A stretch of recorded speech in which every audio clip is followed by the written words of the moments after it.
In today's episode of BizJet TV, we're going to be covering the news in business aviation, and in particular 5 subjects we're going to be touching on, from flight simulation to virtual reality to a new facility that's just been built by one of the manufacturers and what that's going to be used for. We're going to be talking about airlines training pilots now, and also the charter market and what's happening.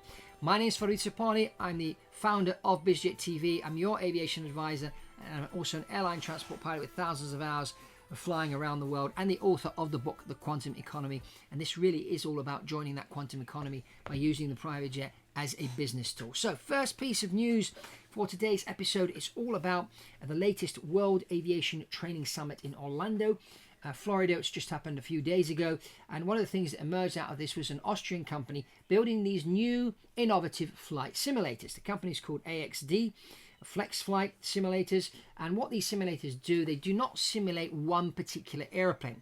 What you can do is you can pull the cockpit out and put a new cockpit in, and this is great because one of the big costs of flying a private jet is training the pilots. Now, the pilot training is a lot more expensive. We're talking $80,000 compared to $10,000 to train them in an airliner. And that's because they build less of these airplanes, and so they also build less simulators. So some airplanes only have like 2 simulators in the whole world. So they're charging you more money to use those simulators.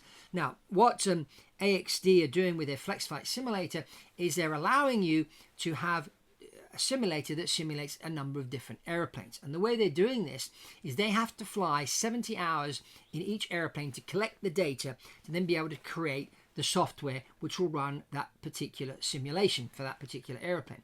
So they're bringing the cost of these simulators down compared to normal conventional ones, which is going to allow a lot of companies out there that maybe operate 20 to 25 aircraft to say, you know what, we'll get one of these own simulators and we'll have it simulate the 3 types of airplanes that we operate.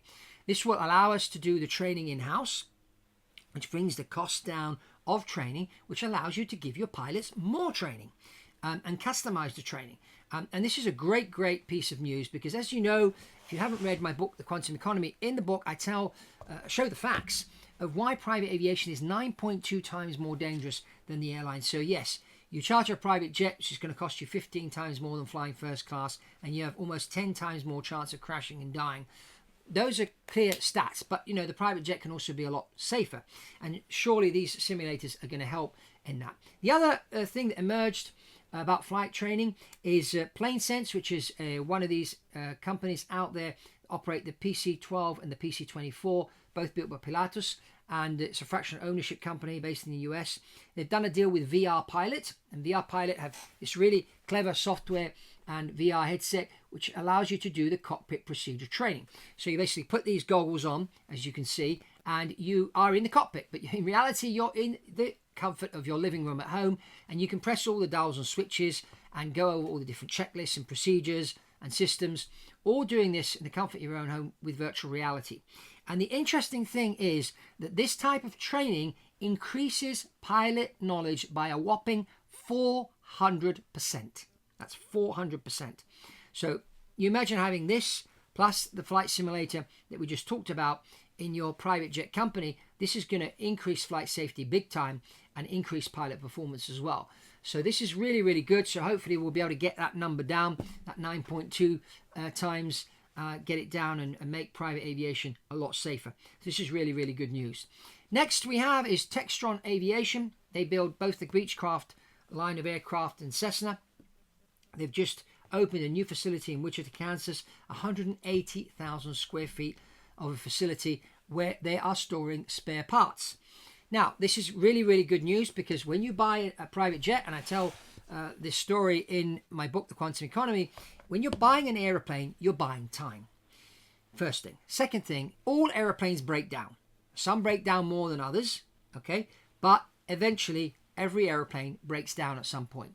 So the question is, when it breaks down, how soon can it be repaired and get back into action? Because this is a business tool for me, and when it's on the ground and it's not available, it's costing me money. When I can spring into action at short notice, it's actually going to make me money because it's one of these business tools that I use to really exponentially grow my business. So when you're looking at buying a private jet and you're looking to choose which brand and which type of plane to buy, you need to consider the area of operation where you intend to fly, and how soon are the spare parts available, and how soon can the manufacturer spring into action to fix your plane and allow you to go flying again. So Textron made a really clever move here, because this is allowing them to have all the spare parts in stock and allowing them to dispatch these spare parts with an engineer very quickly to keep the airplanes flying. So this is a really, really clever move on behalf of Textron. Great investment, and I hope the other manufacturers, look at this as an example to follow. Next, lots of talk about pilot shortage. We saw during COVID lockdowns, a lot of the airlines, in order to survive, gave pilots early retirement. A lot of these guys took the early retirement, and they're not coming back. They're enjoying time on the beach or time in the new chapter of their lives. And so the airlines are struggling to find people. They're pinching a lot of people from the private jet sector. So the private jet sector is suffering. But while all this is going on, two major airlines here in Europe, British Airways and EasyJet, have decided to sponsor people straight out of high school. So you can go on their websites and you can see what the requirements are. It's a high school diploma or 5 GCSEs, as you call them in England. British Airways are looking to sponsor 50 people a year, and EasyJet are looking to sponsor 200 a year. They'll pay for all your training, which is around about £120,000, which is about 150 to 160,000 US dollars. They'll cover all the costs, and they will give you a job at the end of it. So this is great for someone that wants to be a pilot. I don't think it's the way to go to get good pilots, because at the end of the day, and British Airways learnt their lesson years ago, back in the day when I was 18, 19 years old, they were sponsoring people, and I tried to get sponsorship twice, got turned down both times, so I had to go down my own route and make the money and do the training, get my qualifications, and then build the hours to then be able to get into an airline. But British Airways realised that by hiring people like myself, they would end up with better pilots. Yes, maybe academically not as sound as the ones that they got through their sponsorship scheme, but at the end of the day, academic ability is only one of the traits that a pilot needs. You need a lot of grit, determination, resilience. These are aspects that you can develop if you have to go out and make the money, and then you have to go out and build time and knock on the door of the airlines and build some time flying all sorts of stuff before you go for the airlines. This builds character, which I think are very important qualities that an airline captain needs. But anyway, they've decided to sponsor. I think today the times have kind of changed. There are less young people coming into the profession than there were back in my day, and there's a need of more pilots. So the salaries have increased a little bit over the last couple of years, but they're still not up where they should be. Hopefully this is going to change. But in the meantime, if you're a young person, you're watching this, and you fancy trying to get into British Airways or EasyJet and become a pilot, and you've got zero experience as a pilot, well, here's your chance to have all your training paid for with EasyJet or British Airways. Next, let's look at what's happening in the charter market. Well, this year we have quite a unique year, because 50 nations, there are general elections happening. The main ones being the United States and India. So these politicians and all their teams need to travel around India and travel around the US for this election, and they travel by private jet. Because, they need to go from one place to another to give speeches and things like that, and hand out leaflets and talk to people. And so private jet travel is something that a lot of these political campaigns sign on to. So the charter market's up already this year, which is good. We're looking at, obviously, the US charter market being the number one charter market in the world. And they're up 20% compared to pre-COVID. And they're up by 4% compared to the previous year, which is good. We see the market in China and the Southeast Asia, in particular on the long distance flights, so flights to the US and Europe, that's up very nicely. European charter market is down by about 8%, 2023 numbers compared to 2022, but it's still up 7% compared to pre-pandemic. So overall, we see that moving forward, which is good. The private jet market in the world is, this year, they're saying it's about a $15.97 billion market, but that's going to go up to about $29.3 billion by 2025, and 2028. Yes, and that's 13.92% CAGR growth, so compound annual growth rate, which is really, really healthy growth rate there. Now, why is this happening? This is happening because people are connecting more across the world, and they're seeing opportunities in other parts of the world without moving from where they are. But then you get to a certain point where you need to go and meet people, and you need to go and visit facilities and whatever and get deals done. And so you need to travel. And when you travel, you want to go in and out quick, in particular if you're going to third world countries where 90% of aircraft accidents happen. You want to go in and out safely, and so private jet charter or private jet ownership is the way to go. So this is what's happening. Other important piece of data, according to Credit Suisse recent global wealth report, the number of millionaires in the United States are 21.95 million, and that number is due to grow by 28% by 2025 to just over 28 million.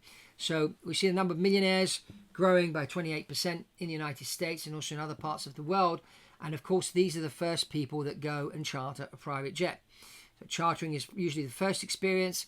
Then, you realize that flying private is a lot better than flying commercial. And so your next step is either to lease a jet for a while or to buy one. And if you're looking at any of these options, I can help you with that. You can reach out to me to schedule a one-to-one call. And usually this is something that people have to pay for. But I'm offering you today, if you buy a copy of The Quantum Economy, you write a review on Amazon and email me a copy of your review, you'll qualify for a free call with me. And we'll talk about your business needs, where you need to go, what's the best aeroplane, is it time to charter, is it time to lease, or is it time to buy? I'm your aviation advisor, so I work for you, and I will carve out together with you the right strategy for you and your business in using the private jet. And sometimes it is charter, sometimes it's fractional ownership. It could be leasing a jet maybe for a year to 2 or 3 years, or it could be just going outright and buying one straight away. Again, I can't give you a general answer. It's very, very specific. We need to get into the specifics of what part of the world you're in, what your expectations are, what type of business you're in, what countries you're looking to go and do business in, how many people are going to be flying with you. There's lots of parameters that need to be looked at, before we can kind of come up with the correct strategy. But that's certainly something I can do for you here. So I hope you enjoyed this episode of BizJet TV. If you haven't already subscribe to the channel, give us a thumbs up, and we'd love to hear your comments about what you think about what's happening in the business jet world. And maybe if you have any recommendations or suggestions, that's more than welcome. And check out this other video about the Bitcoiners, because yes, the Bitcoiners are coming, and they're going to be jumping in later this year to buy private jets, and you'll find out all about that in the video on the Bitcoin people and how they're coming into the private jet market. And that's all here from Fabrizio Poli on BizJet TV, and I'll see you in the next one.